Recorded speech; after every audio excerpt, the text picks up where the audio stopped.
Bom dia, queridos. Graça e paz do Senhor Jesus. Que essa graça maravilhosa envolva o seu coração. Sem ela não vivemos.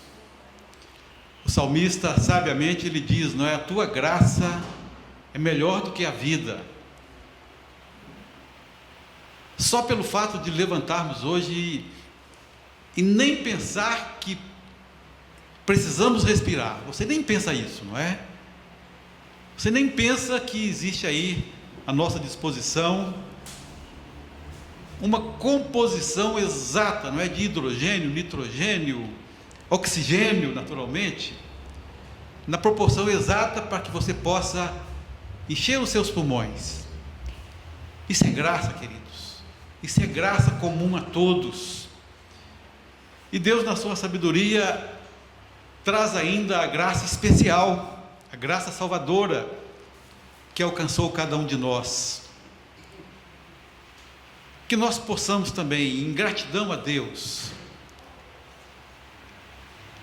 respondendo aquilo que o salmista fala lá no Salmo 116, que darei ao Senhor por todos os seus benefícios. Que a nossa resposta seja: proclamarei o nome do Senhor, invocarei o nome do Senhor, falarei dele a outras pessoas que precisam também receber a graça salvadora do Senhor Jesus. Amém? Vou passar aqui a lista de chamada. Estou vendo ali o Irã com uma camisa bonita, né, Irã? Tem que sentar na frente do Pernambuco, né?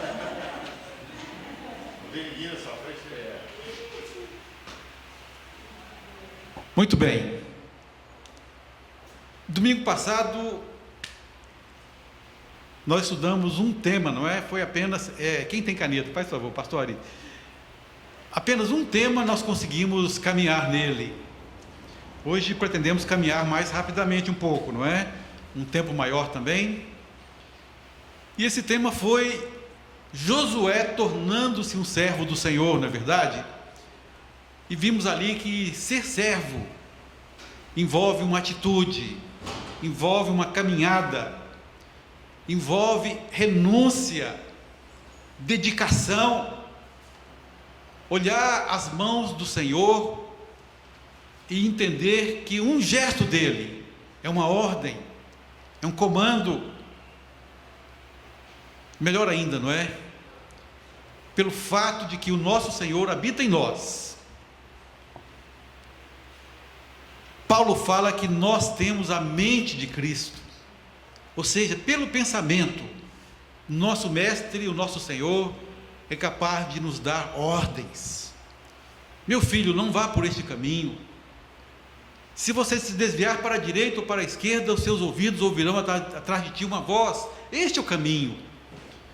Então Josué conquistou o fato de se tornar um servo do Senhor, não é verdade? Lá em Josué 24, no finalzinho, faleceu Josué, servo do Senhor. Que bênção, não é verdade? Eu fico pensando, não é? O que colocar no meu epitáfio? Ah, se vocês puderem colocar Joaquim Salum, servo do Senhor, eu ficaria eternamente grato ao meu Senhor, que fez tanto por mim, não é verdade? Então que pensemos nisso. Tornar-se servo do Senhor é uma conquista, e Josué demonstrou isso, não é? Passo a passo. Recebia uma ordem de Deus, você vai encontrar várias vezes assim: levantou-se Josué de madrugada. Você vai encontrar isso no livro de Josué. Ele tinha prazer em obedecer ao Senhor. Josué, faça isso. E ele fazia exatamente aquilo que Deus mandava. É verdade que ocorreram também derrotas, mas até na derrota, Josué exerceu ali um aprendizado de cultivar a atitude de ser servo do Senhor. E nós então chegamos à pergunta não respondida ainda, não é? Se o Senhor deu a terra ao povo, quem pode ler Josué 24:13? Em Josué capítulo 1, 6 versículos, Deus fala: Josué, levanta agora, dispõe-te, vai tomar posse da terra. Josué, eu estou dando uma terra para vocês, toma posse dessa terra, fazendo lembrar aquilo que Paulo fala a Timóteo, não é verdade? Timóteo, toma posse da vida eterna, uma ordem. E Deus deu essa ordem também a Josué: coragem, bom ânimo, ser forte e corajoso, faça tudo conforme está escrito na lei que eu dei a Moisés e a vocês. E o que aconteceu em Josué 24:13? Alguém pode ler? Foi assim que lhes dei uma terra que vocês não cultivaram, e cidades que vocês não construíram. Nelas vocês moram, comem de vinhas e olivais e não plantaram. Olha que o verbo agora está no passado. Eu lhes dei uma terra. Então Josué mostra ali a sequência, não é? Josué vai e toma posse da terra. Josué leva o povo, vocês vão guerrear, mas eu estou dando uma terra para vocês. Lá no finalzinho, a terra que eu dei. Se o Senhor deu a terra ao povo, por que eles tiveram de guerrear? Vamos fazer agora uma tempestade cerebral?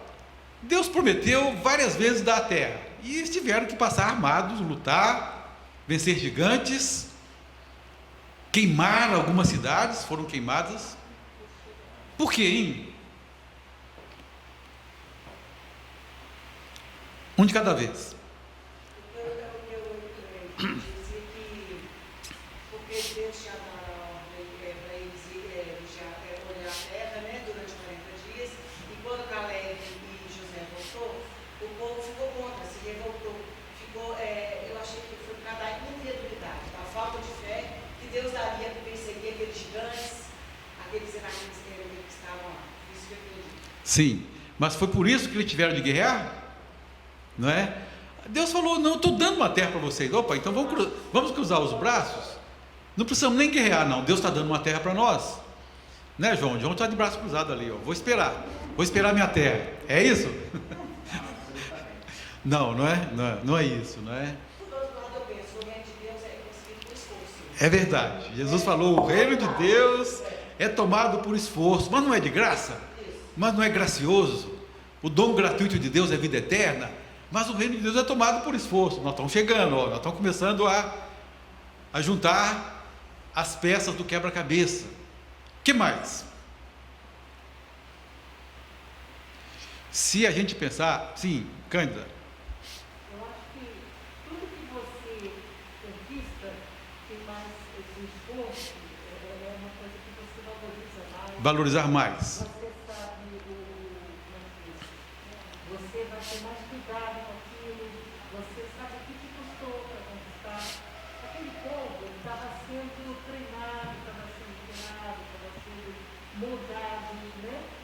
Tem a questão da obediência, tem a questão dos livros, tem a questão de tantas coisas que precisavam ser trabalhadas. Uhum. Eu não sei, talvez essa parte do É. aquilo que Deus já tinha prometido. Sim. Tem a ver com você ter que tomar posse mesmo pelo esforço, né? Valorizando. Amém. Aos dois aspectos, é verdade. Almir. Ainda que Deus não precise, né? Mas Ele quer a nossa colaboração, né? Participação, não é verdade? Participação dentro da obra dele, né? Não precisa de nós, mas Ele dá o privilégio de que seja participante dessa obra também, Sim. né? E tem um aspecto também que, assim, Deus já havia dado ordem para eliminar a cristã também de volta, agora você tropeça com o próprio povo de Israel ali, não pode dizer. Sim. Eliminar aquele povo, tirar aquele povo dali, para eles terem harmonia e não vir ao perigo também de vir se prostituir com as dores dele. Sim. Almir levantou aqui duas coisas importantes, não é verdade? Em tese, Deus não precisa de nós. Em tese, Deus precisa de nós. Eu lembrei agora do emoções, né? Pois bem, foi por acaso aqui. Na verdade, Deus criou o mundo, não é? Podia ter criado o mundo no estalar de dedos, mas Ele fez numa sequência. E muitas vezes Ele passa para nós também uma sequência de conquistas.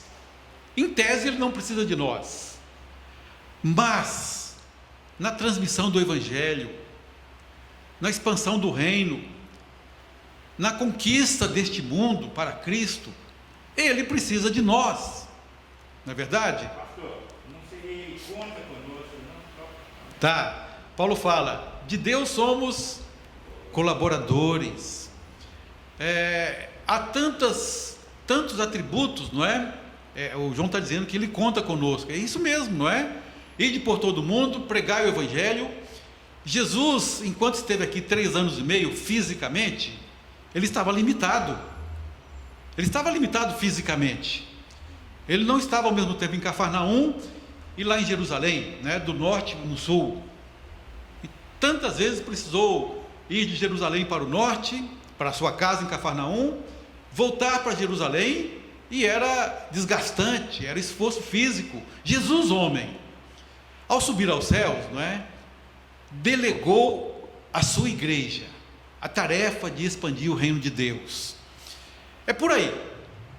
Deus conta conosco, de Deus somos colaboradores. Olhando na parte financeira, né, James e Miriam, não existe almoço de graça também, não é verdade? Não existe almoço de graça. Eu me lembro que quando criança, um seminarista costumava se hospedar lá na casa dos meus pais sempre foram hospitaleiros, e aquele seminarista ia lá, chegava sempre na hora do almoço, depois encostava no sofá e começava a cochilar, ao ponto de meu pai falar, olha, pode ir lá para o quarto, tem uma cama ali preparada. E ele custou a cair a ficha, passar o cartão, como seria hoje, não é? Seria hoje o Pix, pagamento digital. Custou a cair a ficha para ele, que ele precisava visitar mais as pessoas, no sentido de pastoreio. Se ele queria ser um pastor, ele precisava se dedicar a isto, não é? Essa é a ideia, de que Deus conta conosco nessa tarefa de conquista, não é verdade? Como é que começou tudo isso? Pois não, Marcos? Deus tem processo. Isso. O povo de Israel também tem processo. Isso, é verdade. Ele passou pelo deserto para extrair dele tudo que veio do Egito. Acho que o outro passo seria de conquista. Eu vejo assim, nós temos que conquistar algumas coisas. As coisas não são prontas. Jesus falou assim, não está pronto. Você tem que andar. E hoje em dia nós temos dentro de nós algumas guerras assim a serem conquistadas. Com certeza, não é verdade? Eu imagino que tem um porquê que Deus quer tratar essas guerras, essas conquistas, precisam de serem confrontadas. Existe uma guerra a ser estabelecida. Sim. Logo que o povo saiu do Egito, Deus não mandou o povo pela região onde mais tarde os filisteus morariam, não é? E a Bíblia fala assim, para que eles não vejam ali a guerra. Os filisteus conquistaram um pouco depois da conquista de Canaã pelo povo de Israel. Algum tempo depois os filisteus vieram.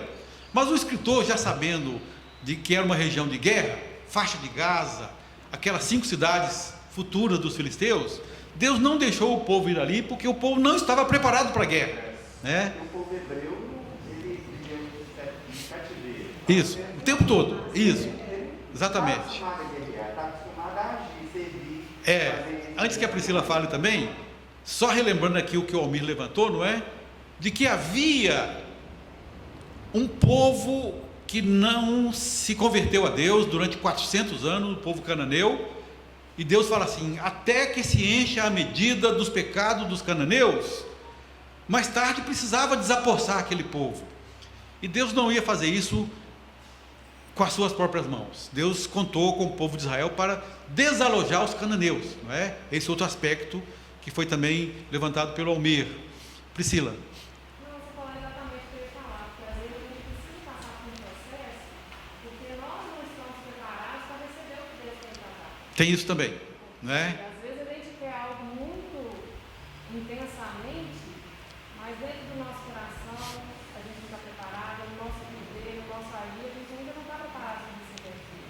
Isto. Exatamente, eles não estavam preparados para a guerra, então eles enfrentaram, né? É verdade. Eles não estavam preparados para a guerra e agora já estavam, não é, sabendo o que é formação de batalha. Nós vamos ver aqui que eles passaram em formação de guerra. Pois bem, eu queria só voltar um pouquinho aqui. Como é que eu tiro aqui agora, hein? Essa parte aqui. Tirei. Tudo começa em Gênesis 12, se lembram? Como foi que tudo começou em Gênesis 12? Abraão, sai da tua terra, da tua parentela, da casa dos teus pais, vai para uma terra que eu te mostrarei. Deus estava acenando com a promessa: olha, essa terra que eu vou te mostrar vai ser sua. Gênesis 12, 13, 14 a 18. No capítulo 13, Deus fala: levanta os olhos, veja essa terra, do oriente para o ocidente, do norte para o sul. Essa terra vai ser sua, da sua descendência. E Deus fala que Abraão seria peregrino, essa descendência de Abraão seria peregrina por 400 anos. Na verdade, foram peregrinos por 430, por causa de pecado. Os 40 anos, não é? Eles estavam há 10 anos de conquistar a terra. Cometem o pecado lá, os 10 espias, e Deus então acrescenta mais 40, ou seja, 430 anos para conquistar a terra. Deuteronômio 1:8, alguém pode ler? Deuteronômio 1:8. Até chegarmos em Efésios 1:3 e 2 Pedro 1:3.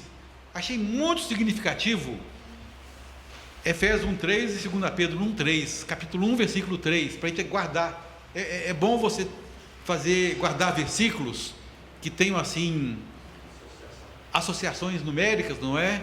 Concordância de números, isso é ótimo. Depois você leia Atos 20:20, a visão 20:20 de Deus para nós, né? E aqui Efésios 1:3 e 2 Pedro 1:3. Mas antes Deuteronômio 1:8. Eis aqui a terra que eu pus diante de vocês.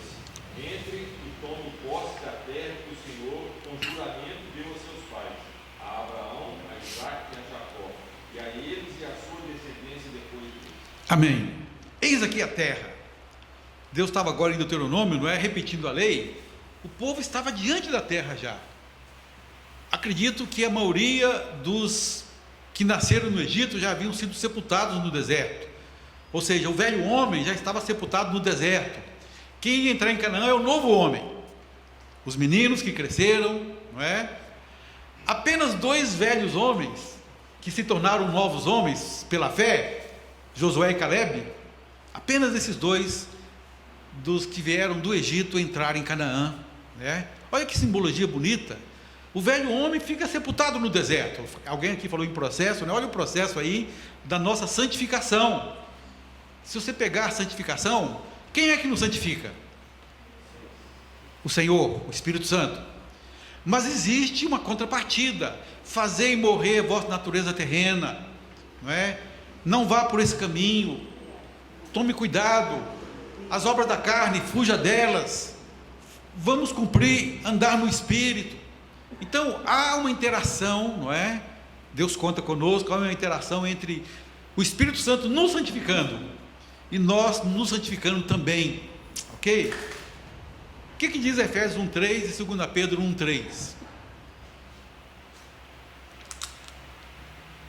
Efésios 1:3. Bendito seja o Deus e Pai do nosso Senhor Jesus Cristo, que nos abençoou com todas as bênçãos espirituais nas regiões celestes. Bendito Deus e Pai do nosso Senhor Jesus Cristo, que nos abençoou. E o verbo lá em Efésios está no passado, o chamado auristo grego, não é? Deus nos abençoou. É verdade isso? Você já tomou posse de todas as bênçãos? Já?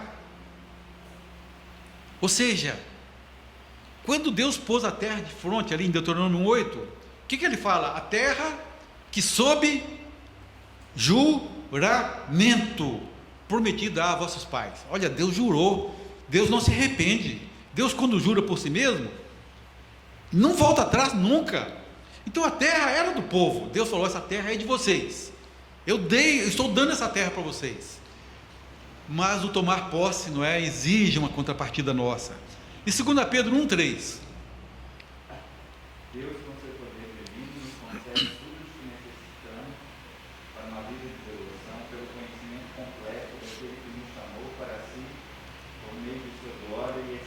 Amém. Deus nos concede tudo o que necessitamos. Outra versão fala, visto que pelo seu poder nos têm sido doadas todas as coisas. Deus já doou todas as coisas. Deus já doou a bênção para você. Sob juramento ele prometeu, né, tanta coisa para nós. Temos que tomar posse. Aquilo que Paulo fala a Timóteo, toma posse da vida eterna. Espera aí, Paulo, quando eu aceitei a Cristo, eu recebi a vida eterna.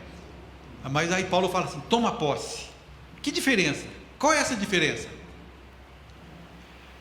Eu estou me lembrando agora, eu havia casado com a Márcia, já tinha acho que o Leonardo, a Márcia já tinha o Leonardo, já tinha ganhado o Leonardo, e eu fui ver uma propriedade rural, assim, com sonhos, né?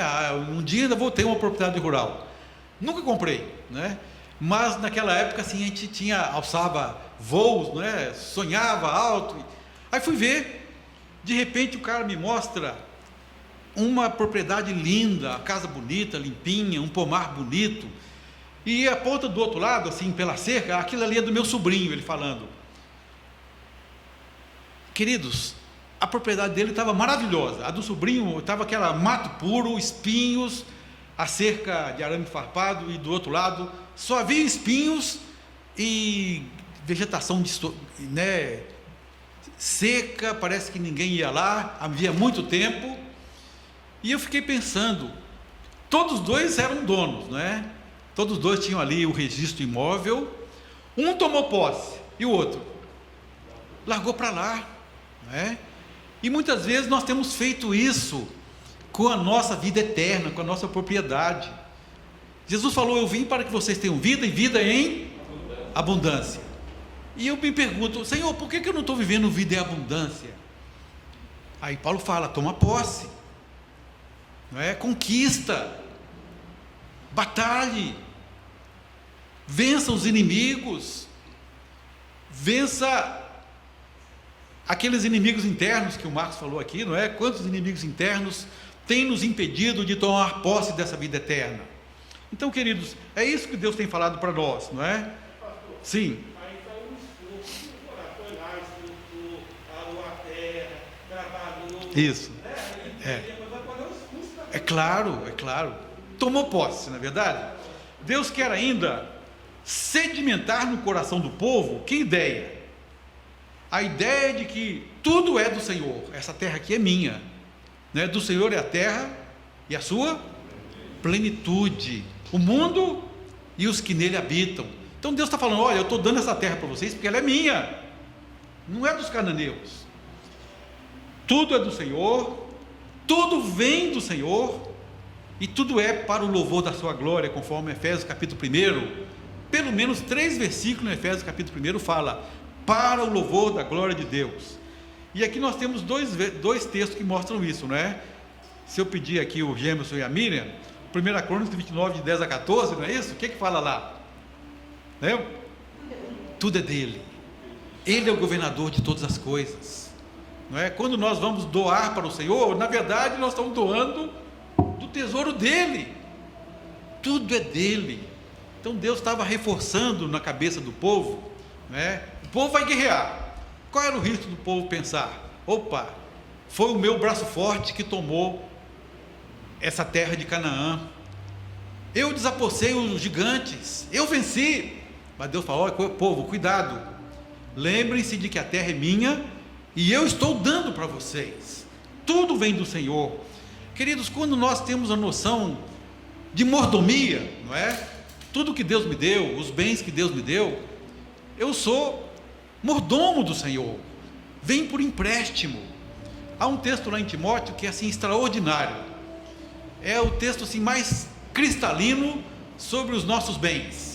Paulo fala, nada trouxemos para este mundo, que mais?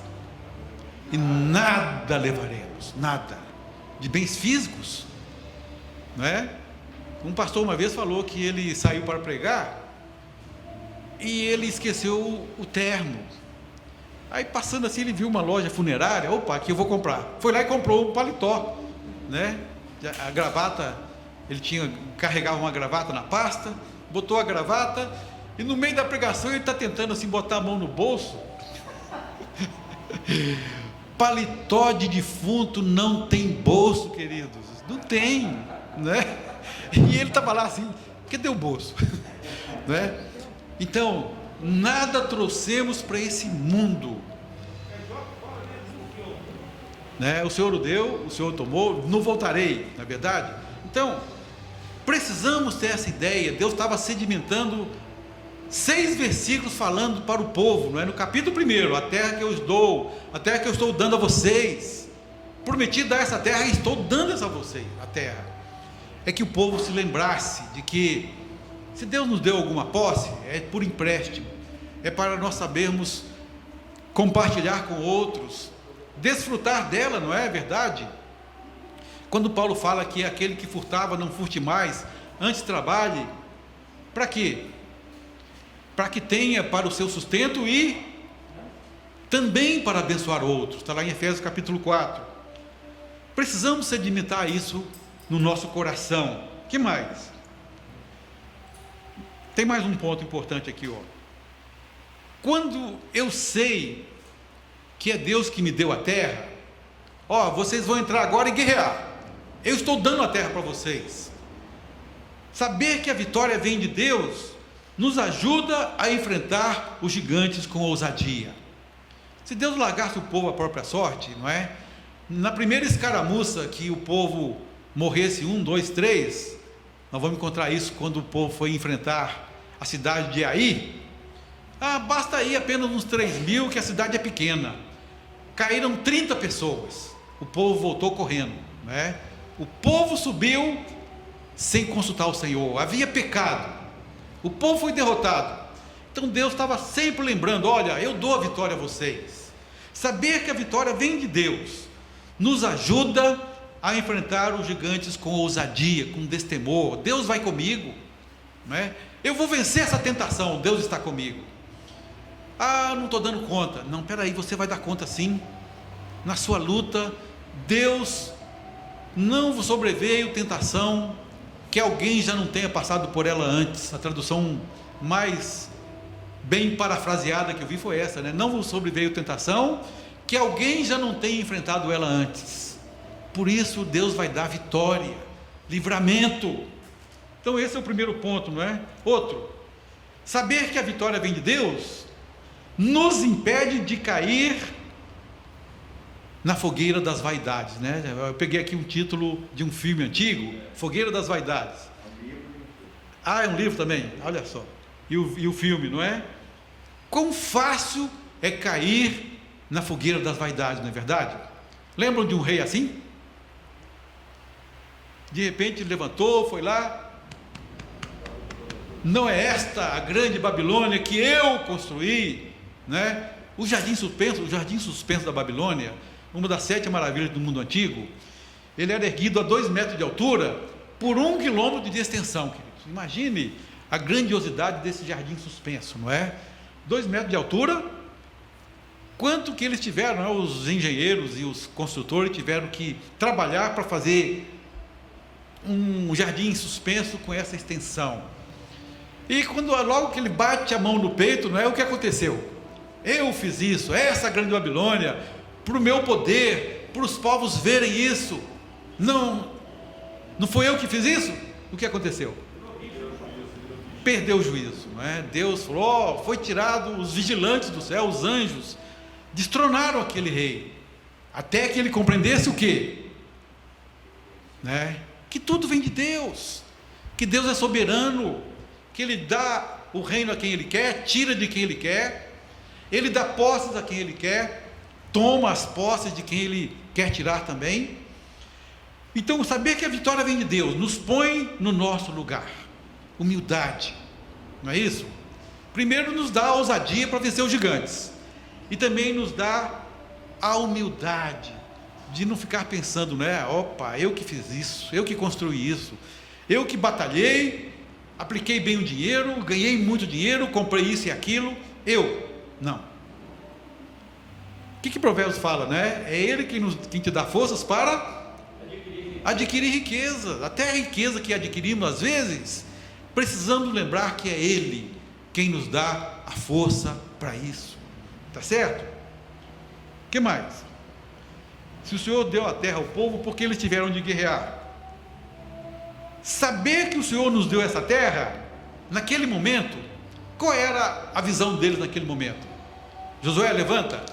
Deuteronômio 1:8, olha, vocês estão olhando agora para a terra, vocês vão tomar posse dessa terra. Naquele momento a visão era esta, o alvo era este, tomar posse da terra. E Paulo fala isso muito bem, não é? Esquecendo-me das coisas que para trás ficam, uma coisa faço, se nós soubermos ouvir a voz do Senhor e lembrar, não é, que o alvo, o momento, o objetivo agora é este, nós vamos focar uma coisa de cada vez. O mundo corporativo tem exigido cada vez mais multiespecialistas, eu sei disso, não é? Trabalhei por 35 anos na Caixa Econômica, e você tinha que ter especialidade em várias coisas, não mais só um gerente especialista numa coisa, você tinha que ter múltiplas especialidades. Eu creio que Deus não exige tanto de nós assim não, Ele pede visão, foco. Você vai batalhar isso aqui agora, uma coisa de cada vez, não é? Não é à toa que eu vi tantos colegas meus caindo em depressão, precisando de tratamento psicológico, porque há uma exigência do mundo de multiespecialidade, focar várias coisas ao mesmo tempo, mas Deus nos pede um foco de cada vez, e precisamos entender isso, queridos. Há um objetivo em mente? Vamos conquistar a terra? Vamos. Então Josué de 1 a 24, conquista da terra. Eu vou te dar força, ser forte e corajoso. Quantas vezes Deus fala a Josué ser forte e corajoso? Pelo menos 2. Tenhas o cuidado de fazer umas 3 vezes, não é? Tudo que está escrito na lei. Aí Deus manda depois 2,5 tribos falar: Josué, ser forte e corajoso. Deus usa as pessoas também para nos colocarem no nosso foco, né? Vamos tomar posse da terra. E finalmente aquilo que foi falado, compreender também que do trabalho de tuas mãos comerás. As coisas não vão cair do céu, né? Caem coisas do céu para o cristão imaturo. Caiu maná para um povo imaturo durante 40 anos no deserto, um povo imaturo. Já o povo que conquistou maturidade, vai acontecer Salmo 128, 1 e 2, feliz quem teme ao Senhor e anda nos seus caminhos, do trabalho de tuas mãos comerás. Jó 1,10, observaste meu servo Jó? Deus desafiando Satanás, não é? Observaste meu servo Jó? Como não há na face da terra homem justo, íntegro, temente a Deus, que se desvia do mal. Qual foi a constatação de Satanás? Alguém se lembra? Também pudera. O Senhor cercou a vida dele com uma sebe, né? Eu não posso tocar na vida dele. O que mais? A obra de suas mãos o Senhor abençoou. A riqueza de Jó caiu do céu? O próprio Satanás falou: não, a obra das mãos de Jó o Senhor abençoou. Não foi isso que Deus fez com Abraão, Isaac e Jacó? Não é? Abraão plantava e colhia. Isaac, lá em Gênesis 26, 12, diz a palavra de Deus que naquele ano Isaac plantou e colheu 100 por 1, queridos. Outro dia lá eu estava andando lá no quintal lá de casa, quintal não, é cobertura, né? Aí tinha um carocinho de feijão solto no chão, que as meninas, as netinhas brincavam. Eu peguei e pus assim na terra, né? Coloquei 1 centímetro para baixo da terra. Nasceu um pé de feijão. Deu mais ou menos 30 grãos de feijão. Eu colhi 30 por 1. Queridos, Isaac, numa terra seca, pedregosa, colheu 100 por 1. Aquele feijãozinho que eu plantei, eu jogava água ali todo dia, quando eu jogava água na jabuticaba, no pé de amora. Plantei também um abacate que vingou, está lá, depois é só levar e plantar na roça aí que ele vai crescer. Então, eu jogava água ali todo dia e deu 30 por 1. Isaac colheu 100 por 1. Deus abençoa. Você crê que Deus abençoa? Você crê que Deus multiplica? É isso que nós precisamos crer. Aqui entra a nossa contrapartida, não é? Vou trabalhar, se Deus me der riqueza, bem, se não der riquezas, bem também.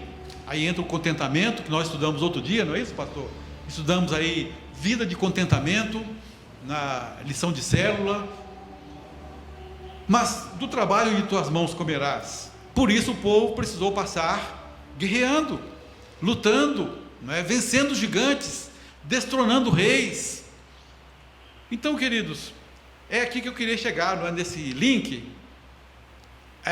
De acordo com Josué 1, de 5 a 9, existe uma teologia bíblica da prosperidade? Existe. Fazendo um link agora de que o povo precisou fazer a sua parte e Deus abençoou, não é? Quem pode ler Josué 1, de 5 a 9?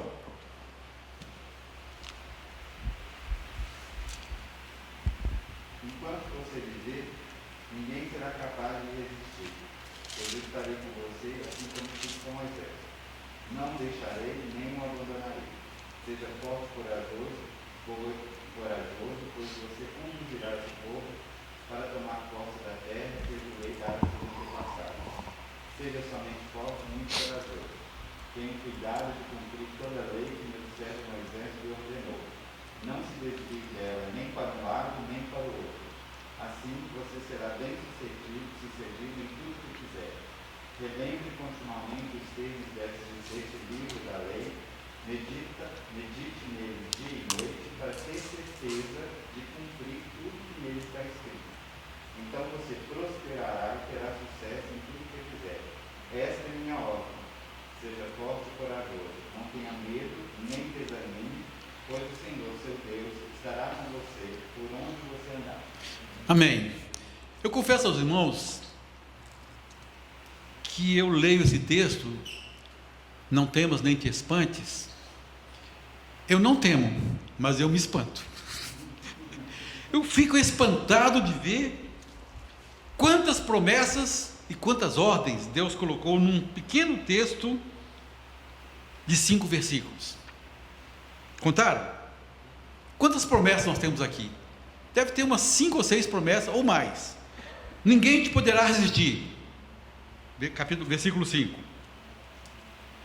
Primeira promessa: como fui com Moisés, assim serei contigo. Opa, se Deus foi com Moisés, esses 40 anos que eu convivi com ele, que bênção, vai ser bênção comigo. 2 promessas: não te deixarei nem te desampararei. 3 promessas: sob o juramento prometi dar essa terra a vossos pais. 4: serás bem sucedido por onde quer que andares. 5: olha o versículo 8: farás prosperar o teu caminho e serás bem sucedido. Não temas nem te espantes. Aqui é a ordem. O Senhor teu Deus é contigo por onde quer que andares. Queridos, cada ordem vem alicerçada numa promessa. Já pensou nisso? Cada ordem tem uma promessa alicerçando. Por isso que os mandamentos do Senhor não são penosos. Por isso que João fala na sua primeira carta: os mandamentos do Senhor não são penosos. Olha, se você está cumprindo os mandamentos do Senhor, com esforço, com suor, chorando. Eu fico pensando naquele texto, né? Quem sai andando e chorando enquanto semeia, voltará com júbilo colhendo seus feixes. Imagine se você sai sorrindo e bendizendo enquanto semeia. Não vai ser muito melhor? Para que andar chorando, semeando enquanto semeia? Saia sorrindo. Cumpre os mandamentos de Deus com júbilo. Cada ordem vem alicerçada numa promessa. E eu queria que você me respondesse: existe uma teologia bíblica da prosperidade? O que você acha? Hoje se fala muito aí grandes igrejas que pregam, olha, faz isso, semana da vitória, sexta-feira disto, 7 semanas da prosperidade, e ficam pregando aí uma famigerada teologia da prosperidade, como que se todo mundo tem que ser próspero, obrigatório. Se você não for próspero, você está em pecado. Se você não prosperou, tem pecado na sua vida. Eu quero dizer que nós não pensamos assim. Nós não pensamos assim. Mas existe uma teologia bíblica da prosperidade? O que vocês acham? Sim? Quem mais acha que sim? Vamos levantar todo mundo as mãos, não é? Vamos levantar as mãos. Existe sim, não é? Senão nós vamos ter que pegar a Bíblia e sair rasgando. Josué 1, de 5 a 9. O Salmo 1, não é? Salmo 1. Bem-aventurado o varão que não anda no conselho dos ímpios, antes tem o seu prazer na lei do Senhor, não é? O paralelo ali é muito grande. O varão que não anda, não para e não se assenta no conselho dos ímpios. Pelo contrário, ele anda, para ouvir e se assenta para beber as palavras de Deus. O que acontece com ele? Ele é como árvore plantada junto à corrente de águas, que no devido do tempo dá o seu fruto. Vamos nos apegar dessas promessas, não é? É claro que ao lado da promessa tem um mandamento, não é isso? Ser forte, ser corajoso, não cesse de falar desse livro da lei, medita nele dia e noite. Olha só quanto cumprimento cabe a nós. Deus dá a promessa e dá também a ordem. Precisamos alicerçar as duas coisas, caminhar de braços dados com a promessa de Deus e o mandamento do Senhor. Vamos crer que existe essa teologia bíblica da prosperidade. Por quê, hein? O livro de... Alguém pode me alertar, faltando 5 minutos? Então, quando chegar aí 10h35... Obrigado. O livro de Josué, do começo ao fim, trata dessa promessa maravilhosa de bênçãos para quem obedece à lei do Senhor e anda nos seus caminhos. Vamos crer nisso? Josué, mais adiante, depois que já tomou posse, aliás, depois que passou o Rio Jordão, venceu Jericó, eles vão até Siquém. Ali em Siquém existem 2 montes, o Monte Ebal e o Monte Gerizim. O povo ficou no vale, e do alto do monte, não é? Havia ali um anfiteatro natural, de onde alguns sacerdotes liam as bênçãos do Monte Gerizim, e os outros liam as maldições do Monte Ebal. O que é isso? Deus estava mostrando, olha, vocês obedecendo à lei do Senhor, andando nos seus caminhos, vocês serão bem-sucedidos. Então Josué de 1 a 24 capítulos de Josué, reprisando que existe uma bênção de Deus para quem anda nos seus caminhos e obedece à lei do Senhor. Vamos crer nisso? Pastor, Sim. bem-sucedido é diferente de ser próspero. Isso. E de fato nós vamos ser bem-sucedidos. Amém. Eu sou bem-sucedido, tem gente que pode ter muito mais posse que eu, Claro. mas eu estou com o Senhor, eu falo assim, se sou bem-sucedido. Claro.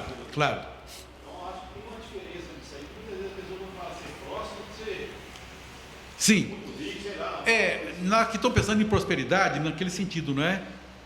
Farás prosperar o teu caminho e serás bem-sucedido. Essa prosperidade de uma vida alicerçada no Senhor, sabendo que Ele não deixará faltar o pão à nossa mesa. Fui moço, o salmista, não é? Fui moço e agora sou velho, mas jamais vi o justo mendigando o pão, não é? Nem a sua descendência mendigando o pão. Mas, pastor, a prosperidade também é saúde, é paz. Isso, né? Esse aspecto de caminho próspero, caminho bem-sucedido. Você deixou de gastar dinheiro com medicamentos, na prosperidade bíblica. É essa prosperidade bíblica que nós estamos falando. Vida simples. Vamos aprender o que é vida simples. A melhor coisa que tem é uma vida simples, não é? É você abrir mão de pensamentos, não é? Quando o salmista fala assim, Senhor, não é soberbo o meu coração, não me exercito em grandes coisas, não quero grandes coisas não. Quem falou isso? Tornou-se rei de Israel, não é? Salomão, o que você me pede? Senhor, eu quero sabedoria. Olha, porque você não pediu riqueza, estou te dando também sabedoria e riqueza. Ou seja, a riqueza Deus dá a quem Ele quer. A riqueza vem de Deus. Deus vai dar quando Ele quer dar a riqueza, tá certo? Mas prosperidade de vida simples, vida de contentamento. E por que não riquezas quando Deus quer nos dar riqueza? Não é? Precisamos ter também a maturidade de saber administrar a riqueza que Deus vai nos dar. Amém? Ok. O Salmo 1 e o Salmo 128 corroboram esta promessa. O Salmo 37, 23 e 26, nós já falamos dele. Provérbios 10, 22. Provérbios 10, 22 é o que fala que... esqueci agora. Nós falamos dele aqui, não é? É o Senhor quem te dá forças para... Isso. A bênção do Senhor enriquece. A bênção do Senhor enriquece, também enriquece. Não necessariamente vai enriquecer a todos, mas a bênção do Senhor é quem nos dá riqueza. E 1 Timóteo 2, 1 e 2 fala sobre orar pelas autoridades, dirigir a Deus ações de graças pelas autoridades, para que tenhamos vida tranquila e pacífica. Prosperidade contempla isso também, vida tranquila e pacífica, né? Por isso abençoamos nossas autoridades. A Bia tem mandado aí constantemente, não é? Pedidos de oração pelas autoridades. Vamos abençoar, vamos dar ações de graças, não é? Eu sei que às vezes é difícil você dirigir a Deus ações de graças por governantes corruptos, por juízes corruptos, não é? Por decisões que muitas vezes ferem a Constituição. Como é que nós vamos dar ações de graças? Precisamos ter o mesmo espírito de Daniel. Lançado na cova dos leões, o rei errou naquele momento, não é? Quando ouviu pessoas invejosas de Daniel. No dia seguinte, quando ele vai lá de manhã, Daniel, dá-se-ia o caso do teu Deus a quem tu serves, poder ter te livrado do poder dos leões. O que foi que Daniel falou? Rei, vida longa ao rei. Ele não esconjurou o rei, não amaldiçoou o rei, ele falou, não, vida longa ao rei, não é? Esse cumprimento até recentemente, a Revolução Francesa, até o último rei da Revolução Francesa, vida longa ao rei, vive eternamente rei. Era um cumprimento que vinha lá dos tempos antigos. Daniel era um cumpridor, não é, das suas tarefas de cidadania. Até isso vai nos ajudar a ser bem sucedido, não é verdade? E para domingo que vem, a vanguarda do exército. Eu queria que vocês meditassem, capítulo 1, de 12 a 15. Quais tribos largaram na frente armados para a conquista da terra prometida? Domingo que vem eu prometo a vocês, sem falta, concluir o capítulo 1, tá? Quais tribos largaram na frente? Eu queria que vocês olhassem isso e, se possível, respondam nos comentários, não é? Abram depois, a partir de terça-feira, no YouTube, essa mesma lição, essa mesma classe, e abra um comentário e responda lá, olha, as tribos que largaram na frente foram tais e tais e tais. E por que elas largaram na frente, não é? Que significado espiritual tem para nós essas tribos largando na frente, né? A vanguarda do exército. Ali o texto no hebraico mostra o exército saindo vanguarda, retaguarda, ala direita, ala esquerda, e os meias armadores, e o centro, não é? E o exército central marchando ali para a conquista da terra prometida. Quem largou na frente? Quem já viu o filme antigo aqui, não é? Quem larga na frente, geralmente, é o que morre primeiro. É o que morre primeiro, né? É o de maior risco. Quem larga na frente é o de maior risco nos exércitos antigos, viu, gente? Não é? Eles vão abrindo o campo e os de trás vão passando, não é isso? Geralmente é o de maior risco. Por que esse povo saiu na frente? Queria que vocês me respondessem qual o significado espiritual que nós temos para nós, fazendo um link com tudo que nós vimos aqui hoje. Amém? Alguma pergunta? Que Deus te abençoe, que o Senhor te honre. Vamos agora então ter o nosso culto abençoado, não é? E vamos agarrar as promessas do Senhor. Tantas promessas, não é? O que a Bíblia fala no Novo Testamento? Quantas são as suas promessas? Todas elas têm nele o seu amém. Amém, o seu sim, não é? A palavra lá no original é amém. Todas elas têm o seu amém. Deus está dizendo amém às promessas que Ele fez para nós. Muitas delas com juramento, não é? Deus jurou. Efésios 1:3. Deus já nos abençoou. Toma posse, querido, da vida eterna. Existem bênçãos sem medidas para o nosso coração. Que o Senhor te abençoe. Quem puder fazer o protocolo de novo, né, para entrar lá no templo novamente, passar o álcool em gel nas mãos, higienizar os pés, e que o Senhor nos abençoe no culto de hoje. Deus te abençoe.